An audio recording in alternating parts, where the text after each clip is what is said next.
600 pico farad capacitor is charge by 10 volt battery, ठीक है। It is then disconnected from the supply and connected to another uncharge इतना, the energy lost in the process is, देखिए charge तो वही रह जाएगा, तो आप पहले चार्ज निकाल लेंगे जो एक कैपेसिटर पे था, सी वी, ठीक है, पिको कुलम्ब ये रहेगा। जब दोनों को जोड़ेंगे और चूंकि इक्वल्स है दोनों, तो चार्ज का आधा आधा बंटवारा लगेगा, और चार्ज का आधा आधा बंटवारा लगेगा तो चार्ज तो यही है, और पैरेलल कॉम्बिनेशन में जोड़ा जा रहा है, इससे उसको जोड़ा गया दोनों एंड से, तो वो पैरेलल कॉम्बिनेशन हो गया, तो 2C हो जाएगा, 2C हो जाएगा। Energy lost in the process is, तो पहले वाला एनर्जी जो था वो E1 अगर आप लिखते हैं तो Q² था, बाद में जो एनर्जी आप लिखेंगे, ठीक है, तो दोनों के कॉम्बिनेशन पे जो चार्ज रह गया वो तो सेम ही रह गया, लेकिन कैपेसिटेंस 2C हो गया, ठीक। तो जो एनर्जी E1 इतना है, E2 इतना है, जो लॉस होगा डेल्टा E वो E2 माइनस E1 जो आया वही answer. Energy lost in the process पूछ रहा है, ठीक। तो E2 देख रहे हैं छोटा है और ये बड़ा है, तो यहाँ पे E1 लिखिए पहले और E2 लिखिए बाद में। On the basis of electrical conductivity, which one of the following material has the smallest resistivity? तो इसका मतलब ये नहीं है कि अब आप याद करना शुरू कर दे सारे चार्ट को। ये बात बहुत मशहूर है कि सिल्वर का स्मॉलेस्ट होता है रेसिस्टिविटी। सिल्वर जो है वो बेस्ट कंडक्टर है अमंग द मेटल्स, और ये बात मशहूर है, इसलिए इसने पूछ दिया है एनसीईआरटी में भी, ये बेस्ट कंडक्टर की लिस्ट में सबसे ऊपर ही है, ठीक है। नेक्स्ट लेते हैं हम लोग, नेक्स्ट लेते हैं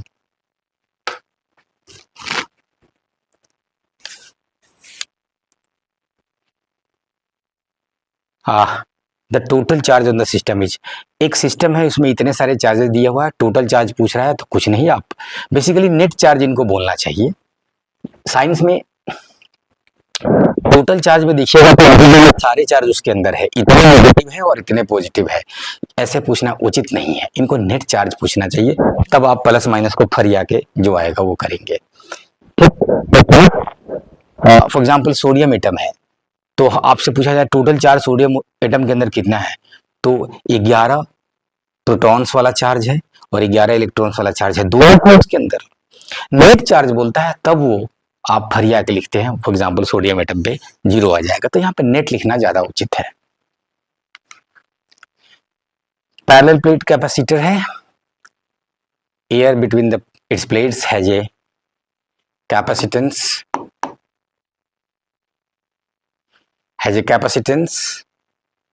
इतना, if the distance between the plates is reduced to half and the space between them is filled with a substance of dielectric constant 6, the new capacitance will be, देखिए जो कैपेसिटेंस होता है ये epsilon naught A by D होगा, तो D separation between the plates है, और अगर डाइलेक्ट्रिक कांस्टेंट भर रहा है तो के हो जाएगा, तो कुछ नहीं, पहले कुछ था बाद में डी को चेंज कर रहा है और के नया ला दे रहा है, रेशियो निकाल लीजिएगा।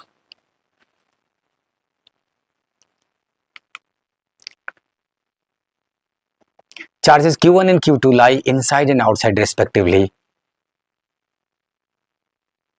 of a closed surface S. Let E be the electric field at any point. यहाँ पे ध्यान रखिए, at any one point की बात कर रहा है, on S and phi be the flux of E over S, ठीक है।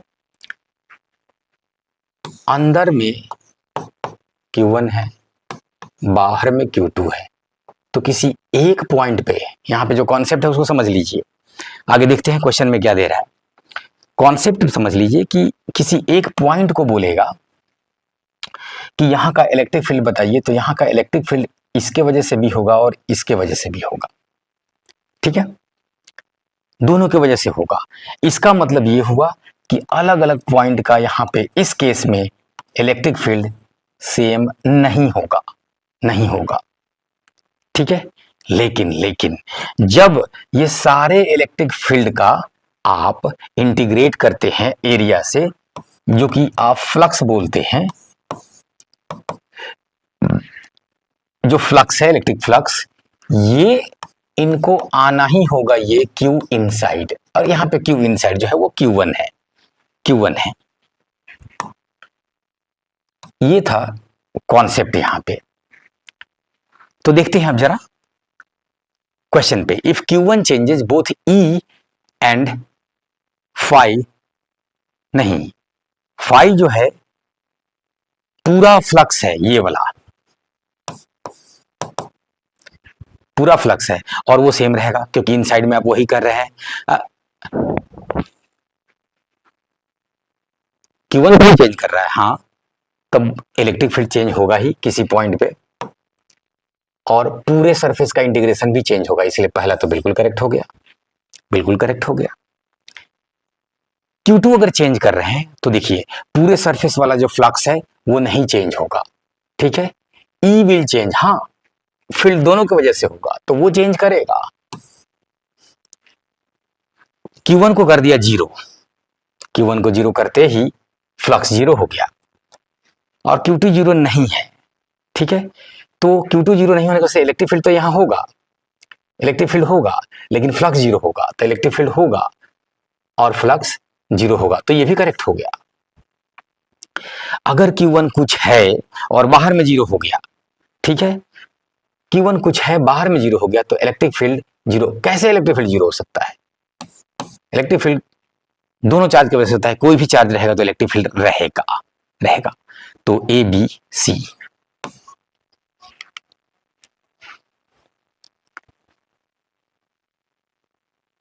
छोटा q is placed at the center of the line joining two equal positive charges q.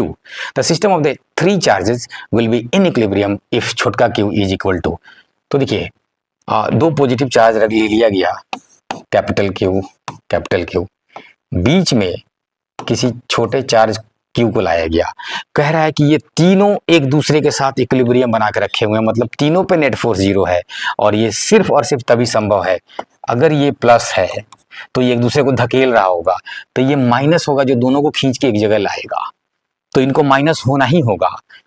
ये तो सीधे दिखाई दे रहा है, तो ये तो पहले ही खत्म, ठीक है। अब वो कितना होना होगा, तो किसी एक पे, जैसे मान लीजिए कि मैं इसको पकड़ लूं, ठीक, और ये L तो ये L 2L कर लूं, और इस पर नेट फोर्स जीरो करना है, तो इसके इन दोनों के बीच का फोर्स अट्रैक्शन वाला होगा इधर, और इन दोनों के बीच रिपल्सन वाला होगा इधर, दोनों को बैलेंस कर दीजिए, जो आया वही आंसर। फिर से ये पॉजिटिव और नेगेटिव चार्ज के बीच अट्रैक्शन होगा, किसी एक पे फोर्स को बैलेंस कर दीजिए दोनों की वजह से, किसी एक को पकड़ लीजिए दोनों की वजह से, ठीक, आंसर आ जाएगा। A metallic shield in the form of a hollow shell can be constructed to block an electric field. जाहिर सी बात है कि ये अगर आप कोई शील्ड लेते हैं मतलब शेल जैसा समझिए, तो लिख भी रहा है can be constructed to block an electric field, हाँ, ये मेटल है, ठीक, इलेक्ट्रिक फील्ड आप कहीं पे गॉसियन सरफेस काटेंगे इसके अंदर तो नेट चार्ज जीरो है, तो नेट चार्ज जीरो है तो इलेक्ट्रिक फील्ड जीरो होगा। ये जो मेटल का, लीजिए थोड़ा चौड़ा बना दिए हम, जो शेल है, आप ये जो मटेरियल है, ये मटेरियल पे गौर कीजिए, ये मटेरियल में कहीं पर भी आप काटेंगे गॉसियन सरफेस तो अंदर में कोई चार्ज नहीं होता, ये इलेक्ट्रिक फील्ड इसका फ्लक्स जो है वो पूरे सरफेस पे जीरो ही आएगा। तो can be constructed to block an electric field, the electric field is zero at every point within a hollow spherical shield, हाँ, फील्ड जीरो होगा अंदर, ठीक, वो तो हमेशा ही जीरो होगा। आप यहां तक कि कुछ चार्ज भी लाके दे दीजिए बाहर वाले सरफेस पे, तब भी अंदर में फील्ड जीरो होगा। पोटेंशियल कुछ होगा लेकिन फील्ड तो जीरो ही होगा। ठीक है, तो दोनों स्टेटमेंट करेक्ट है। ये देखिए एक बार फिर से कैपेसिटर पे क्वेश्चन है। A and plate separation D है।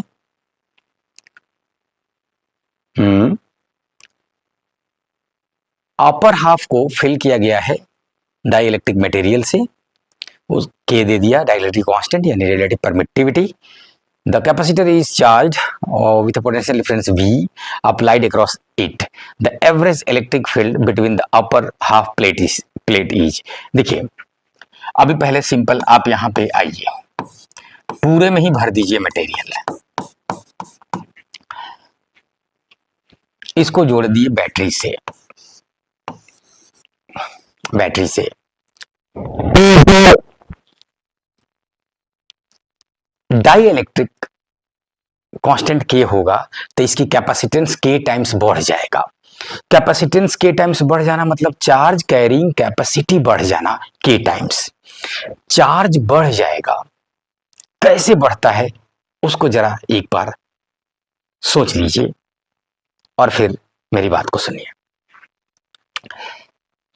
डाई इलेक्ट्रिक मटेरियल जो है वो पोलर मॉलिक्यूल्स होता है, तो वो जो इलेक्ट्रिक फील्ड था पहले से जब नहीं भरा हुआ था मटेरियल, तो वो फील्ड का अपोज करेगा, इसलिए अंदर में फील्ड का अमाउंट घट जाएगा, वो E/K हो जाएगा।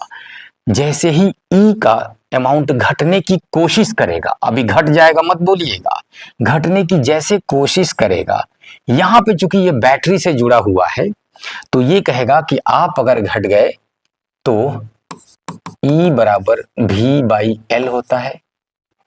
L यानी यहां पे D है, तो सेपरेशन तो वही रहा। अगर इलेक्ट्रिक फील्ड घटेगा तो पोटेंशियल घटेगा। बैटरी कहेगा कि आपको तो वही होना होगा जो मेरा पोटेंशियल है,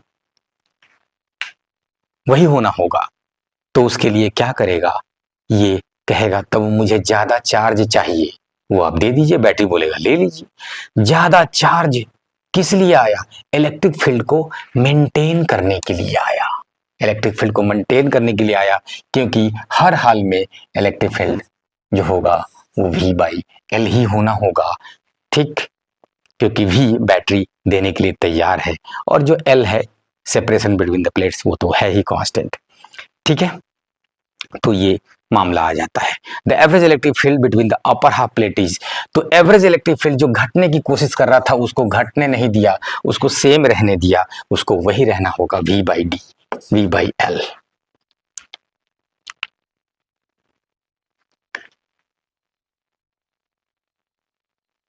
इलेक्ट्रिक डाइपोल P है, placed at a distance 2r from A positive charge Q, oriented along the direction, देख लीजिए सब, ऑफ द लेटर्स फील्ड। ठीक है, लेटर जो फील्ड है, लेटर में कौन है, चार्ज हो गया, चार्ज का जो फील्ड है उसी डायरेक्शन में वो है, दिख रहा है वो आपको, यहां से चार्ज से रेडियली निकलेगा चारों तरफ, तो ये वाला जो लाइन है उसी पे पड़ा हुआ है कौन, डाइपोल। ए जो है वो मिडवे है और वहां का पोटेंशियल जो है वो B के बराबर है, वो जो है B के बराबर है। चलिए, तो देखिए इसके वजह से यहाँ पे पॉजिटिव पोटेंशियल होगा, कितना होगा, तो K Q/R है ना, R है, ये पॉजिटिव होगा। डाइपोल के पीछे है तो निगेटिव होगा, K एक्सियल है, 2P/R है, यहां से यहाँ की दूरी, यहां से यहाँ 2 तो ये तो R²। ये A का पोटेंशियल हो गया, ये बराबर होगा B वाले का, तो B का फिर से Q के वजह से लिख दीजिए, तो KQ/ दूरी कितना हो गया, R 3R पॉजिटिव। अच्छा, डाइपोल के एक्सियल पोजीशन पे नॉर्थ पोल की तरफ है तो वो भी पॉजिटिव हो जाएगा, K 2p/r²। इसको सॉल्व कर लीजिए, r का वैल्यू, r और p के बीच में रिश्ता अभी निकल जाएगा। k से k काट दीजिए, एक r उड़ा दीजिए, ये r खत्म, ये r खत्म हो जाएगा, r² की जगह r से r बच जाएगा, रिलेशन निकल जाएगा। इसमें मैंने कैलकुलेट किया था तो शायद इसमें चारों में से कोई आंसर नहीं आ रहा था। देख लीजिएगा कैलकुलेट करके, कहीं हमसे कैलकुलेशन मिस्टेक हुआ हो।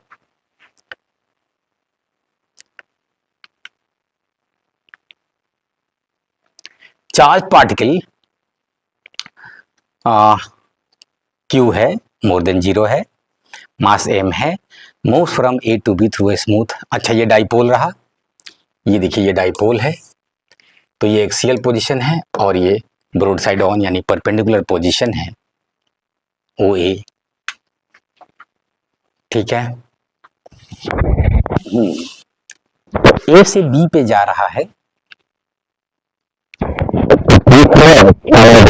कमेंट करने के लिए। तो सेम दूरी पे जो है, आप जानते हैं इधर का पोटेंशियल 2 गुना होता है इधर वाले से। ठीक है, तो यहाँ का पोटेंशियल कम है, पोटेंशियल कम है तो काइनेटिक एनर्जी बढ़ जाएगा, पोटेंशियल एनर्जी लॉस हुआ तो काइनेटिक एनर्जी बढ़ जाएगा।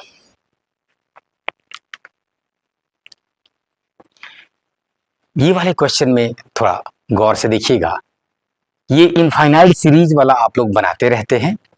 इनफाइनाइट सीरीज में जो रिपीटेटिव यूनिट्स है, यहाँ पे देखिए यही रिपीटेटिव यूनिट्स है, वो आपको हेल्प करेगा। एक को छोड़ के बाकी सबको r मान लेंगे, निकालेंगे, निकालने के बाद ये 2 ही आ जाएगा। जरा देखिए तो A से B के बीच में 2 आया, इसका मतलब क्या हुआ, ये तो 1 दे ही दिया।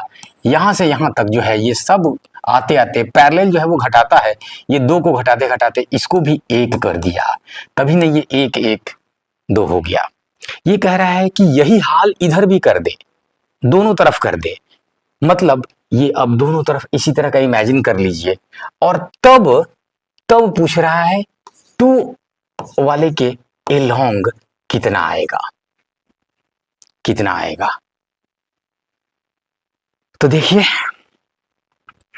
ये वाला क्वेश्चन में एक ट्रिक था जो आपको सब कुछ आते हुए फंसा सकता था, लेकिन देखिए अगर आप समझते हैं तो किस तरह से सोच पाएंगे आसानी से। अब ये भी देखिए इधर से फिर इन्फिनिटी तक जा रहा है तो ये 2 हो जाएगा, दिख रहा है, वो खुद ही कह रहा है 2 हो जाएगा। ठीक, इधर इन्फिनिटी पे जा रहा है तो ये भी 2 हो जाएगा, 2 हो जाएगा। तो यहां और यहां के बीच पूछ रहा है, अगर ये x है ये y है तो इधर से भी 2, इधर से भी 2 और बीच में भी 2, तो तीनों एक दूसरे के पैरेलल, तो 2/3।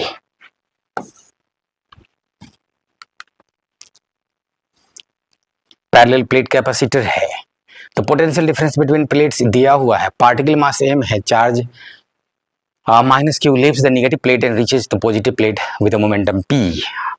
देखिए जो काइनेटिक एनर्जी का चेंज आएगा वो q भी होगा। यहाँ पे चार्ज जो भी दिया है व्हाटएवर q, कैपिटल Q दिया है तो कैपिटल Q ले लीजिए।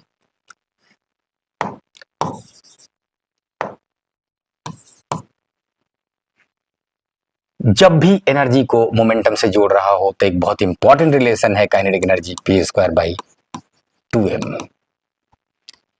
QV, इसलिए मोमेंटम 2mQV, ये हो गया मामला। तो देखिए मोमेंटम रूट अंडर मास के भी यस, रूट अंडर चार्ज के भी यस, पोटेंशियल के भी यस, डायरेक्टली ना, ABC।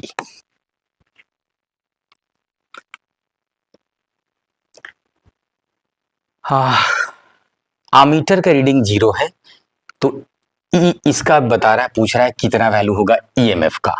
ये 0 हो गया मतलब इस रेसिस्टर से कोई मतलब नहीं है। ठीक है, कोई करंट नहीं फ्लो कर रहा है, क्योंकि करंट इधर से कुछ आता चाहे जाता तो आमीटर में रीडिंग आता। जब आमीटर नहीं है तो इस पर कोई वोल्टेज, आमीटर पे 0 है तो ये वाले 4 और ये वाले 4 पे वोल्टेज ड्रॉप कुछ है ही नहीं। जब इन पे कोई वोल्टेज ड्रॉप नहीं है तो ये वाला पॉइंट उसी पोटेंशियल पे होगा जो यहाँ है, और इसका जो पॉजिटिव प्लेट है वो यहाँ है, मतलब यहाँ से यहाँ के बीच पोटेंशियल डिफरेंस ई है और कुछ नहीं, और करंट केवल यही है। तो जरा देखिए, करंट का वैल्यू हो जाएगा 4 4 4 12, तो करंट हो जाएगा 1 एम्पियर। 1 एम्पियर यहाँ पे, यहाँ से यहाँ के बीच जो पोटेंशियल ड्रॉप होगा वही उसके ईएमएफ के बराबर होगा, और वो 4 × 1 4 वोल्ट।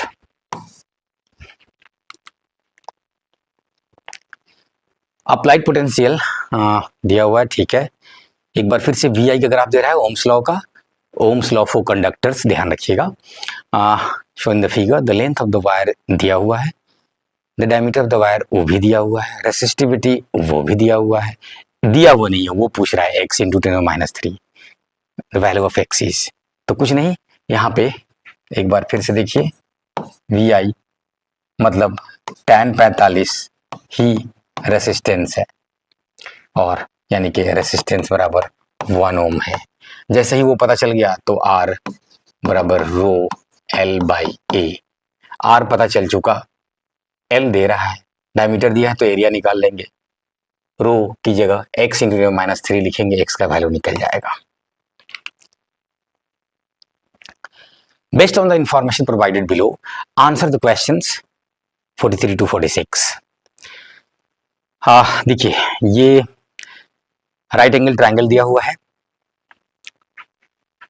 लेंथ दे दिया ABC, ये मिड पॉइंट है, ये लिख रहा है, ठीक। जब ये बात आपके दिमाग में बैठ गई तो अब आगे बढ़िए। अगर C पे इलेक्ट्रिक फील्ड पैरेलल है AB के, C यानी जो यहाँ पे 90 डिग्री एंगल है वो पैरेलल है AB के, तो देखिए ये क्वेश्चन जब आप फील्ड निकालते हैं डाइपोल की वजह से तो इसका यूज करते हैं, ये उसी कॉन्सेप्ट पे बेस्ड बात आपसे पूछ रहा है। क्योंकि ये डाइपोल का मामला नहीं है, हमें नहीं पता है कि दोनों चार्ज इक्वल है, तो इसलिए उस कॉन्सेप्ट का यहाँ यूज करेंगे, डायरेक्ट फॉर्मूला पे हम नहीं जा सकते हैं। तो जरा देखिए, उस कॉन्सेप्ट को हम लोग यूज करते हैं, तो क्या है वो ये कि अगर ये पैरेलल हो गया तो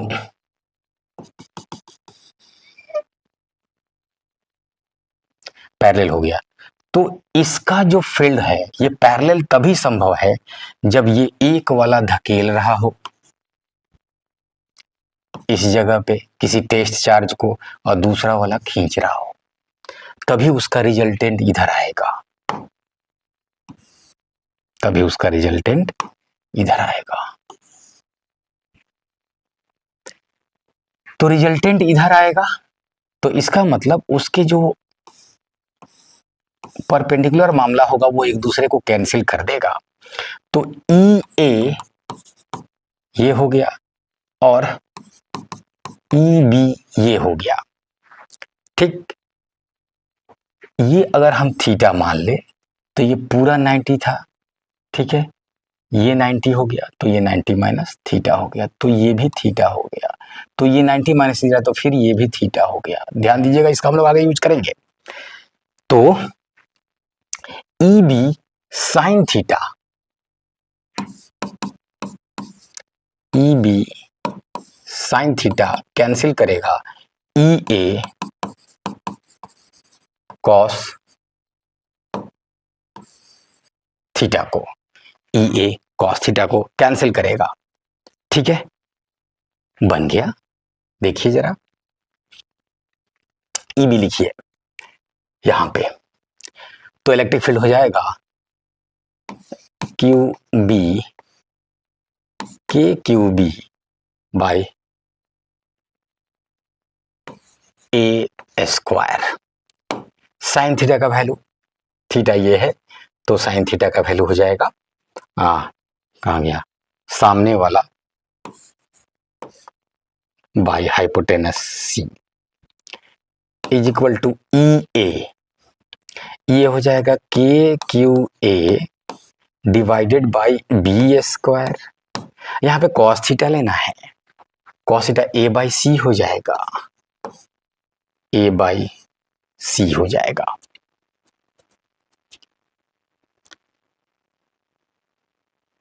ठीक जा रहे हैं हम लोग।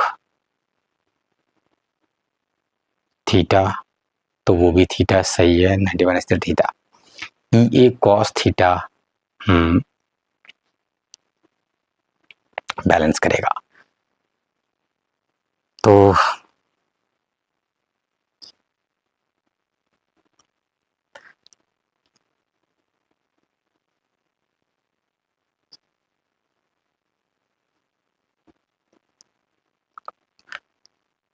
ई बी ये हो गया, ठीक जा रहे हैं हम लोग।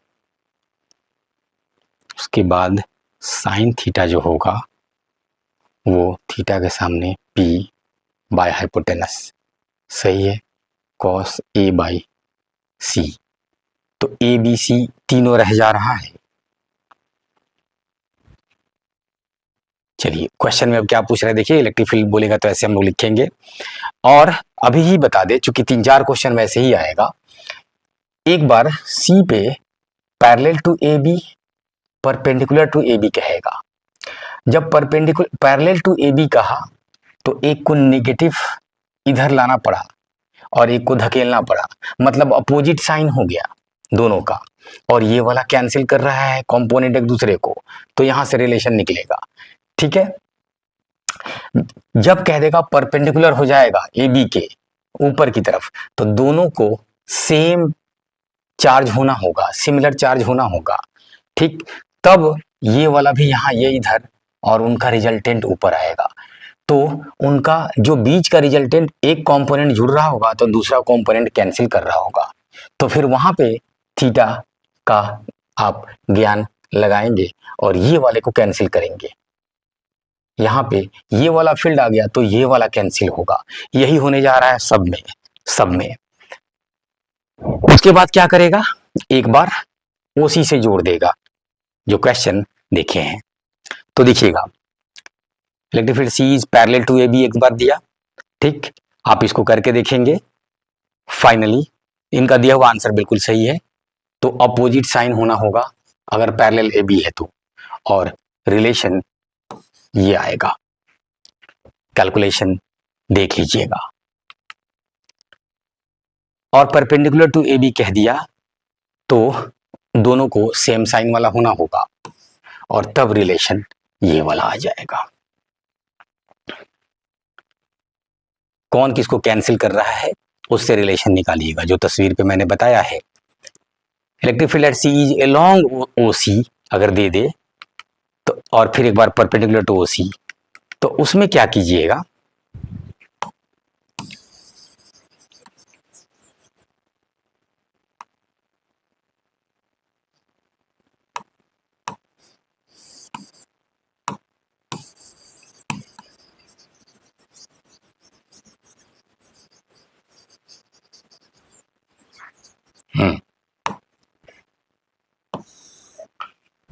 उसमें क्या कीजिएगा कि एलोंग ओसी दिया है तो फिर एक ओसी के परपेंडिकुलर ले लीजिएगा, ठीक है।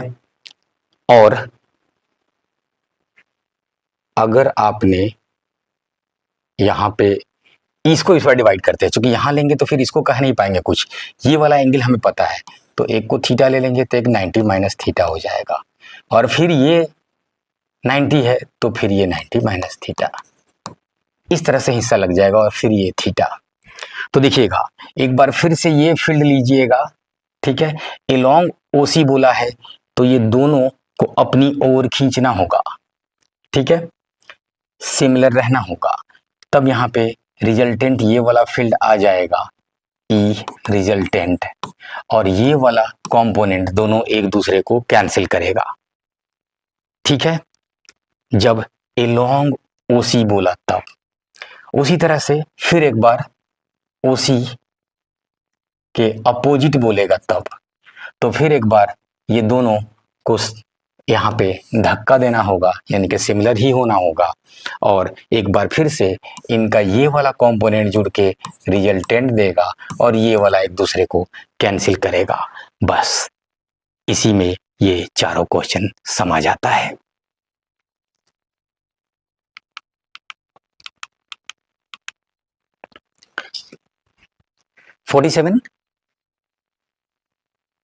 47 में किसी एक को पकड़ के चार्ज कितना है वो लिख लीजिए, चूंकि रेडियस दे रहा है, वोल्ट दे रहा है, तो V K Q by R। तो किसी एक को पकड़ लीजिए। चलिए मैंने पहले ही वाले को पकड़ लिया, ये 10 वोल्ट है, K Q और R दे रहा है पहले वाले का 5.05 लेके चलिएगा, ताकि कभी स्क्वायर वगैरह में ना मुश्किल में पड़े। ध्यान रखिएगा सेंटीमीटर में दिया है तो। एनीवेज Q का वैल्यू हमें पता चल गया, सेंटर पे जो रखा हुआ है वो 0.5 बाई K है। ये चार्ज पता चल गया सेंटर पे एक बार। उसके बाद जहां का पूछ रहा होगा सब बना दिया जाएगा। देखा जाए क्या पूछ रहा है। The electric field has a magnitude over the 5 volt surface is. 5 volt कहाँ है? बीच में है, बीच में है। तो इस पर इलेक्ट्रिक फील्ड पूछ रहा है, तो इलेक्ट्रिक फील्ड हो जाएगा K Q बाई इसका रेडियस का स्क्वायर और इसका 10 है, यानी कि 0.1 है इसका स्क्वायर। Q का वैल्यू यहां से यहां डाल दीजिए, कैसे के कट जाएगा, आंसर आ जाएगा।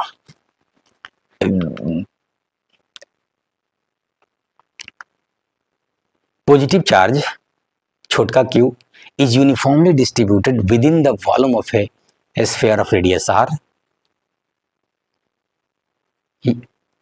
पूरे वॉल्यूम पे वो डिस्ट्रीब्यूटेड है छोटा Q, और वो पॉजिटिव है। तो वो कहाँ है? अच्छा ये दिखा रहा है, ये पूरे वॉल्यूम पे ये है, ये वाला। अब point charge minus Q place at the centre, minus Q केवल सेंटर पे है, ठीक है, वॉल्यूम पे। The electric field vanishes on the surface of the sphere, correct है, क्योंकि सरफेस पे जब लेंगे तो उसके अंदर ये Q भी है, ठीक है, Q चारों तरफ डिस्ट्रीब्यूटेड, लेकिन है तो उस गॉसियन सरफेस के अंदर ही ना। अगर आप कट करते हैं तो नेट चार्ज 0 हो जाएगा, इसलिए सरफेस के स्फीयर पे इलेक्ट्रिक फील्ड 0 हो जाएगा। The net outward flux of the electric field through the outer surface of the sphere vanishes as the total charge enclosed is 0 besides the field radially symmetrical। ये explanation भी है, explanation भी है। वही कारण है कि अंदर में नेट चार्ज 0 होने की वजह से पूरा का फ्लक्स 0 होगा। 2 पार्टिकल्स हैविंग चार्जेस दिया हुआ है एंड मासेस दिया हुआ है, are released from rest with a separation r0। The speed of the lighter particle when there separation is r0/2। देखिए ये प्लस E, ये -2E, ये चला एक दूसरे के म्यूचुअल अट्रैक्शन से, तो कोई एक्सटर्नल फोर्स नहीं है। ये जो फोर्स है इन दोनों बॉडीज के सिस्टम का इंटरनल फोर्स हो गया, इसलिए जो सेंटर ऑफ मास जहां था वहीं रह जाएगा, इसलिए मोमेंटम दोनों का बराबर आएगा। तो m1v1 बराबर m2v2, ठीक है। मोमेंटम सेम होगा, मोमेंटम सेम होगा तो काइनेटिक एनर्जी कितना हो जाएगा, ठीक है। काइनेटिक एनर्जी होता है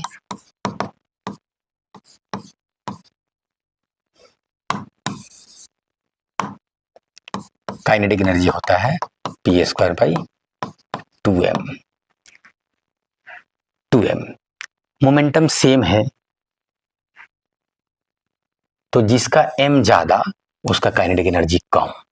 इनवर्स रेशियो में काम होने जा रहा है, तो एक का m है एक का 2m है, तो जाहिर सी बात है इसका एनर्जी 2k हो जाएगा। कहाँ गया?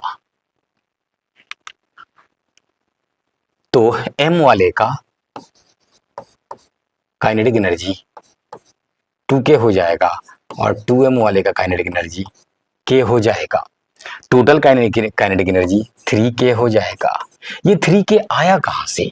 तो आप कहेंगे कि ये जो टोटल काइनेटिक एनर्जी आया 3k, ठीक है। मैं यहाँ पे E दिखा दूं ज्यादा अच्छा है, क्योंकि k जो है 1/4πε0 के लिए भी यूज कर लेंगे हम लोग, ठीक। तो ये E 2E, तो ये 1E और ये टोटल हो गया 3E। ये 3E आया कहाँ से? तो जो पोटेंशियल एनर्जी में डिफरेंस आया वहां से। पोटेंशियल एनर्जी में डिफरेंस क्या आया? तो आप देख लीजिए यहाँ पे एक इनिशियल पोटेंशियल एनर्जी लिखी है दोनों चार्ज की वजह से, ठीक है, और बाद में कम हो जाएगा क्योंकि अट्रैक्शन हो रहा है, तो बाद वाला का बाद में लिखिए, पहले वाला का पहले लिखिए, ठीक है। तो K Q1 Q2 by R0 है पहले सेपरेशन, ठीक है, और घटा दीजिए K Q1 Q2 R0 by 2, ठीक। 1 में से ये ऊपर चला गया, नेगेटिव चार्ज होने की वजह से ये घटाएंगे, ये ऊपर जाएगा, माइनस में आएगा, एनर्जी घट रहा है उसके वजह से, जो आया उसका मैग्नीट्यूड ले लेंगे और उस मैग्नीट्यूड का 3 हिस्सा लगा लेंगे। छोटे वाले के पास 2 हिस्सा काइनेटिक एनर्जी होगा और बड़े वाले के पास 1 हिस्सा काइनेटिक एनर्जी होगा, ठीक है।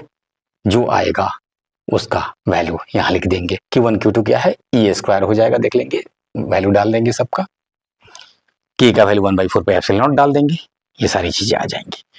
तो एनर्जी में जब आपको पता चल जाएगा एनर्जी कितना हो गया, तो एनर्जी हाफ mv² होता है, भी पूछ रहा है, ठीक, तो बाकी सबको उधर लेके चले जाएंगे।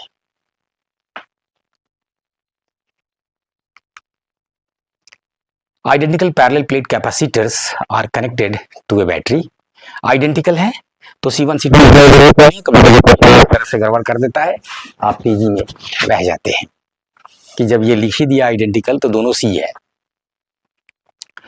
The first capacitor C1 is filled with dielectric of relative permittivity K, तो जाहिर सी बात है कि इसका कैपेसिटेंस हो गया KC। ये लाइन आ जा रहा है KC।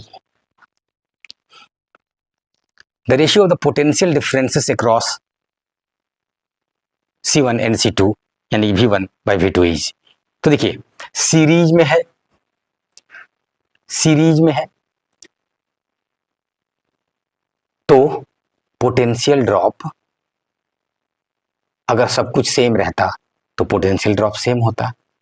तो जरा देखिए पोटेंशियल ड्रॉप Q बराबर CV, ठीक, तो सीरीज में है तो चार्ज सेम होगा, चार्ज सेम होना ही होता है जब सीरीज में है तो जिसका C बढ़ गया उसका V कम हो जाएगा, ठीक। तो पहले वाले का जो C1 V1 बराबर C2 V2 कर दीजिए, तो पहले वाले का the ratio of the potential differences across C1 किस में भरा है, K में, तो C1 जो है वो KC हो गया, ठीक है, V1। C2 जो है अभी वो C ही रह गया, V2। V1 by V2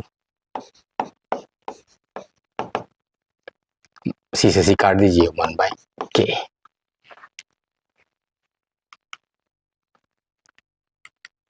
तो इसी के साथ हम लोगों ने 50 क्वेश्चन पूरे कर लिए। मिलते हैं अगले डिस्कशन में या अगले किसी वीडियो के साथ। Thank you.